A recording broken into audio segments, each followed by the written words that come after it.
Hi everybody, I'm back. We have finished matting most of the pages except for the last one, which we'll do together. But as you can see, the front page has a strip of white on the bottom, but that is fine because we can always cover it with a piece of lace, a pocket, some ephemera. Another little issue I had, I got a dab of glue and stuck these two pages together. But that also is not a problem because we can cover it with a belly band, we can cover it with a pocket, we can cover it with some lace. So junk journaling is not perfect and doesn't have to be perfect like card making or scrapbooking. So basically I've got my last mat here and I'm just going to, if I can find my dauber, I'm going to ink it up. Oh, there we go. I'm going to ink up. So we just take away that white edge.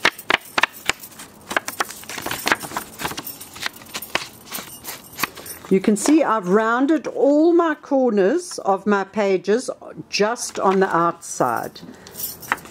So, as we all know, glue is not our best friend because it generally tends to do its own thing. But we can always fix little errors. Make sure you don't get too much glue so that you don't have too much spillage. But if you do have spillage, once you've laid your mat, you can always wipe it down with your cloth or a wet wipe, and basically you're not really going to see it.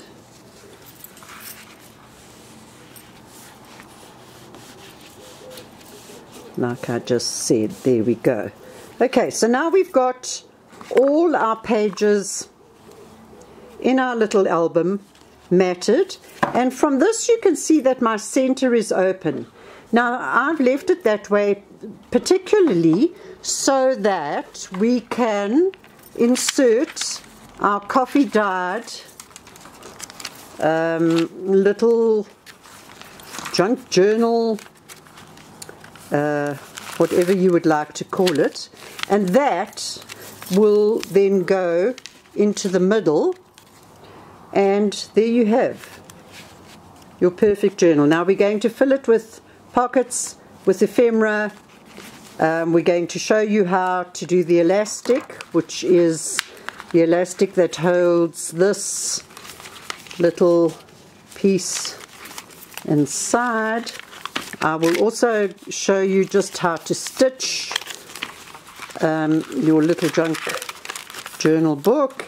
And we've got two little pretty charms. Since it's a nature theme, we've got a little sunflower and we've got a butterfly.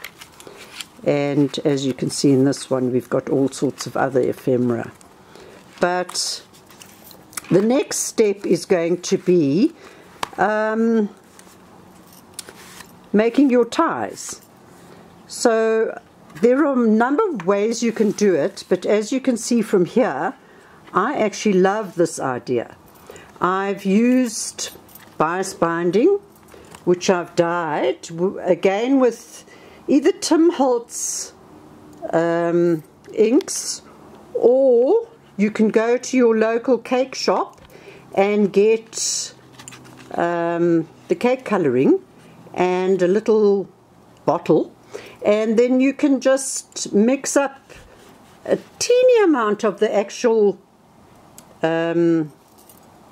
icing dye with water and spray your seam binding, and it comes out absolutely beautifully. I don't know if you can see that. Right, so the next thing we're going to do is add our eyelets for our closure. Now, I'm not particularly picky when it comes to measuring 100%. I actually go more by eye, and you need it more or less in the middle. It really doesn't matter. So what I'm going to do is I'm going to just get my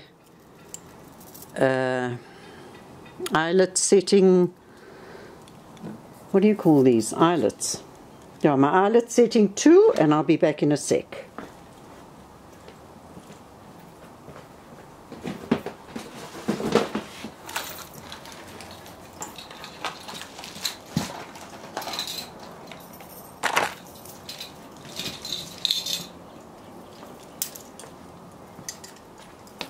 Right, so I'm back. So first of all, what we've got to do is make the holes. I have this tool which I've had forever, and it has different sizes, but I use the largest one.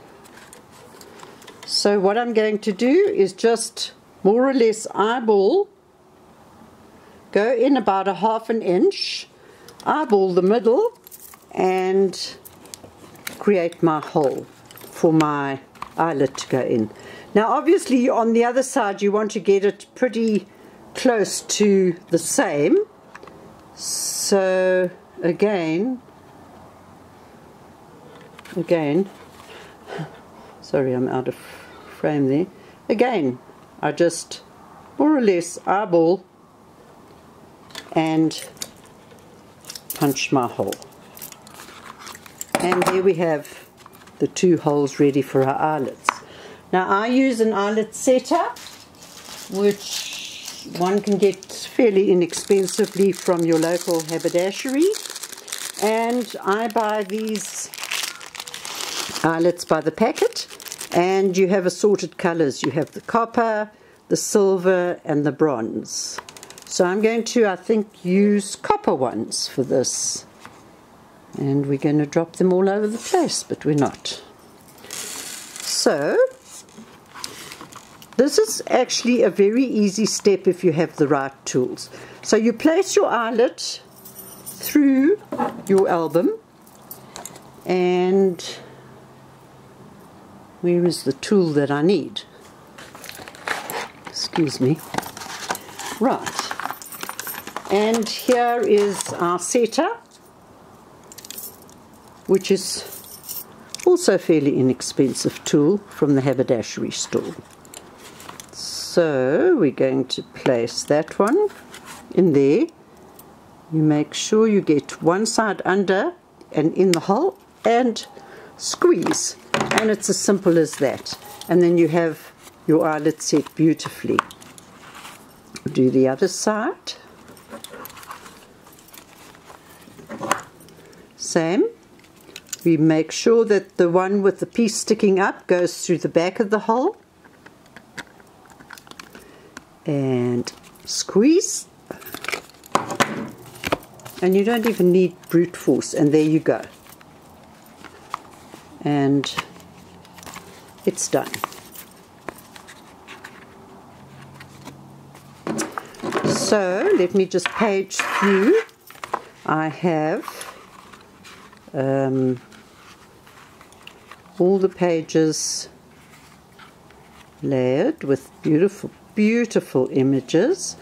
What you can do is buy the photo corners and stick photos on these matted pages. So next thing we're going to start with is going to be our journal insert that is going to fit in the middle.